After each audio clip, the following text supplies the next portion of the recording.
Dear students, BA द्वितीय वर्ष में प्रथम पेपर संसाधन भूगोल के अंतर्गत हम विश्व की प्रमुख धान्य फसलों के बारे में पढ़ रहे थे, जिसमें आज हम जिस लास्ट फसल के बारे में पढ़ेंगे वो है जौ।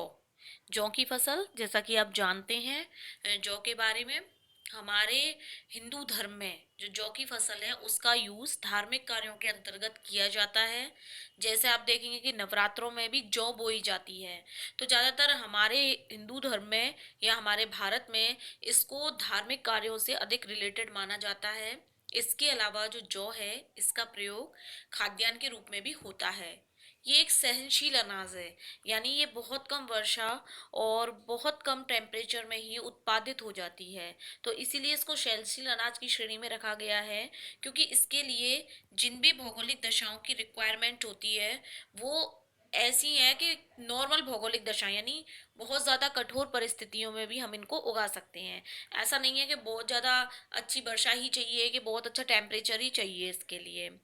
अगर इसकी हम उत्पत्ति की बात करते हैं तो मेनली जो जौ की फसल है इसकी उत्पत्ति दक्षिण पश्चिम एशिया से मानी जाती है। विद्वानों ने ऐसा माना है कि सबसे पहले इसकी उत्पत्ति दक्षिण पश्चिम एशिया में ही हुई थी। जौ के अंतर्गत हम सबसे पहले बात करते हैं कि जौ के लिए किन किन भौगोलिक दशाओं की आवश्यकता पड़ती है। तो सबसे पहला आता है टेम्परेचर यानी कि तापमान। इसके लिए 14 डिग्री से 27 डिग्री सेल्सियस तापमान उपयुक्त होता है, लेकिन 10 से 35 डिग्री के टेम्परेचर में भी हम इसको आसानी से उगा सकते हैं। पकने के समय जो मौसम होना चाहिए वो गर्म होना चाहिए, चमकीला होना चाहिए, शुष्क और मेघ रहित, यानी सूर्य का जो टेम्परेचर है वो काफ़ी हाई रहना चाहिए और एकदम साफ आकाश रहना चाहिए, उस टाइम गर्मी रहनी चाहिए। इसके अलावा पकने के कुछ समय के बाद में थोड़ी सी बारिश भी जो होती है वो दानों को मोटा कर देती है, यानी हल्की बारिश में ही इसके दाने काफ़ी अच्छे और मोटे निकल करके आते हैं। सेकंड जो भौगोलिक दशा है वो है जलवायु। इसके लिए जो भूमध्य रेखीय जलवायु है वो आदर्श जलवायु मानी जाती है, जिसमें कि शीतकाल थोड़ा हल्का होता है, वर्षा वाला होता है और ग्रीष्मकाल उष्ण और शुष्क होता है। यानी कि भूमध्य रेखीय जो जलवायु होती है उसमें सर्दियों में बारिश होती है, ना कि वर्षा ऋतु वाले सीजन में। तो इसके लिए वही जलवायु अच्छी रहती है। तीसरी जो इसके लिए भौगोलिक दशा है वो है वर्षा। वर्षा जो है वो इसके लिए 50 से 70 सेंटीमीटर उपयुक्त रहती है। इसके अलावा अधिक जल इसके लिए हानिकारक होता है, और अगर किन्हीं क्षेत्रों में कम वर्षा होती है तो वहां पर सिंचाई की सहायता से आसानी से जो है वो इसकी पैदावार की जा सकती है। इसके बाद में जो लास्ट भौगोलिक दशा आती है वो आती है मिट्टी। मिट्टी के अंतर्गत अगर हम बात करें तो हल्की चिकनी मिट्टी और भारी दोमट मिट्टी जो है वो इसके लिए बहुत ही उपयोगी रहती है। गेहूं की अपेक्षा यह जो जौ की फसल है वो क्षार युक्त भूमि में अधिक बोया जाता है, यानी कि क्षार होती है जिस भूमि में थोड़ा क्षार की मात्रा रहती है उसमें ये जो जौ होती है वो उगाई जाती है। तो इस तरीके से ये इसकी भौगोलिक दशाएं हैं। भौगोलिक दशाओं के बाद हम बात करते हैं आर्थिक दशाओं के बारे में। जैसे गेहूं की फसल है उसके लिए आर्थिक दशाएं बहुत इंपॉर्टेंट होती हैं, उसी तरीके से जो जौ है उसमें भी आर्थिक दशाओं का महत्वपूर्ण योगदान है। इसमें सबसे पहले आर्थिक दशा आती है खेतों में फसलों का हेरफेर, यानी एक जैसी फसल ही जो है वो बार बार खेत में नहीं बोनी चाहिए, बदल बदल कर बोनी चाहिए, जिससे जो मिट्टी की उर्वरक क्षमता है, इसके अलावा जो उसके लिए उसके जो न्यूट्रिशन वैल्यू है वो उसकी बरकरार रहती है। मतलब हर फसल जो होती है उसके लिए अलग अलग तत्व मिट्टी से आवश्यक होते हैं। तो अलग अलग जैसे हम बदल के फसल उगाएंगे तो किसी एक तत्व की कमी नहीं आएगी, बल्कि सभी तत्वों में बैलेंस होता रहेगा।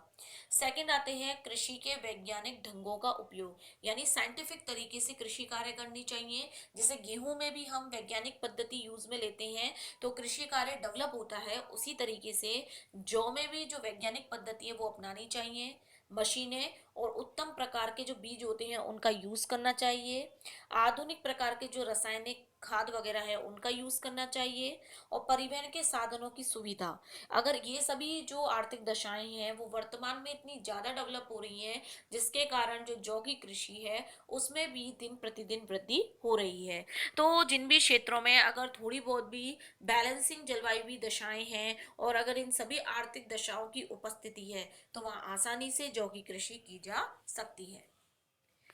आर्थिक दशाओं के बाद में हम बात करते हैं जौ के उपयोग के बारे में। इसका प्रयोग सबसे पहले तो किया जाता है खाद्यान्न यानी खाने में। सेकंड जो उपयोग है वो है पशुओं को खिलाने में, पशुओं को भी खिलाई जाती है। शराब बनाने के लिए जो आसवन और निस्वन उद्योग है उसमें किया जाता है, यानी जौ जो होती है उसे सड़ा गलाकर मेनली इससे शराब भी बनाई जाती है। इसके अलावा इसका उपयोग ऊंचे किस्म के माल्ट बनाने में भी किया जाता है। वर्तमान में अगर हम बात करें तो इसका यूज़ ब्रेड बनाने में भी होता है।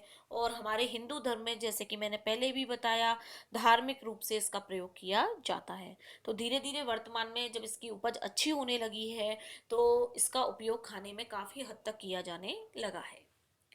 अब बात करते हैं जौ के विश्व उत्पादन के बारे में।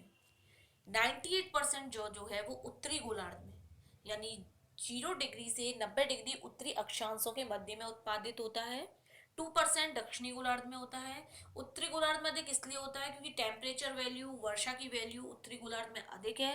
दक्षिणी गोलार्ध जो है जलवायुवीय क्षेत्र है, आर्द्र जलवायु वाला क्षेत्र है, और वहाँ पे क्या है, जलीय विस्तार ज्यादा है, तो इसके कारण ये शुष्क मौसम में होता है, तो उत्तरी गोलार्ध में इसका अधिक विस्तार है। उत्तरी गोलार्ध में भी बेसिकली उन क्षेत्रों में जौ का उत्पादन होता है जहां पर शुष्कता अधिक होती है, यानी गर्मी अधिक होती है और वर्षा बहुत ही कम होती है, छोटी होती है वर्षा ऋतु। तो 72% जो है वो विश्व में जौ का उत्पादन रूस और यूरोप में होता है, क्योंकि वहाँ की जो टेम्परेचर है, वहाँ का जो एटमोसफियर है, जो क्लाइमेट है, वो जौ के अकॉर्डिंग बहुत ही अच्छा होता है। प्रमुख उत्पादक क्षेत्रों में हम बात करें तो रूस और संयुक्त राज्य अमेरिका दो वृहद उत्पादक क्षेत्रों के अंतर्गत आते हैं। अन्य जो क्षेत्र हैं उसमें आते हैं डेनमार्क, चेक गणराज्य, कनाडा, स्पेन, जापान, चीन, भारत और पोलैंड। ये प्रमुख जौ उत्पादक क्षेत्र हैं जिनमें रूस और संयुक्त राज्य अमेरिका मेनली इनका स्थान आता है। इसके अलावा अगर हम बात करें यूरोप में उत्पादन की, तो यूरोप में जो जौ की पेटी है उसका विस्तार यूनाइटेड किंगडम और फ्रांस से लेकर के पूर्व की ओर रूस तक फैला हुआ है। तो ये इसके प्रमुख उत्पादक क्षेत्रों के अंतर्गत आता है। भारत में भी जौ का उत्पादन किया जाता है। अब बात करते हैं इसके अंतर्राष्ट्रीय व्यापार के बारे में, यानी इसका आयात निर्यात किस प्रकार होता है। 15% जौ का जो उत्पादन होता है उसमें से जो 15% हिस्सा है वो वर्तमान में अंतर्राष्ट्रीय व्यापार के अंतर्गत यूज होने लगा है। 85% तो हम अभी जो उत्पादित क्षेत्र हैं उनमें ही उपयोग में आता है, और 15% जो है वो उत्पादित क्षेत्रों के द्वारा निर्यात या आयात किया जाता है। इसके आयातक देशों की बात करें तो इसमें आते हैं Germany, Britain, France, Denmark, Belgium और हॉलैंड। और निर्यातक देशों के अंतर्गत अगर हम बात करें तो रूस, कनाडा, अर्जेंटीना, पोलैंड, संयुक्त राज्य अमेरिका, रोमानिया एवं उत्तरी अफ्रीका। तो इस तरीके से जौ की फसल भी अन्य सभी धान्य फसलों की तरह वर्तमान में उपयोगी फसल के अंतर्गत आने लगी है। धीरे धीरे जो इसका व्यापार है या विस्तार है वो बढ़ने लगा है। तो इस तरीके से हमने धान्य फसलों के अंतर्गत पढ़ा, जिसमें हमने चावल, गेहूं, मक्का और जौ, मेनली इन 4 फसलों के बारे में पढ़ा। ये हमारा धान्य फसल का टॉपिक कंप्लीट हुआ। इसके बाद हम स्टार्ट करेंगे पेय पदार्थ यानी पेय फसलें, जैसे कि चाय, कॉफी, कहवा, इनके बारे में। तो इनके बारे में हम अपने नेक्स्ट लेक्चर में पढ़ेंगे।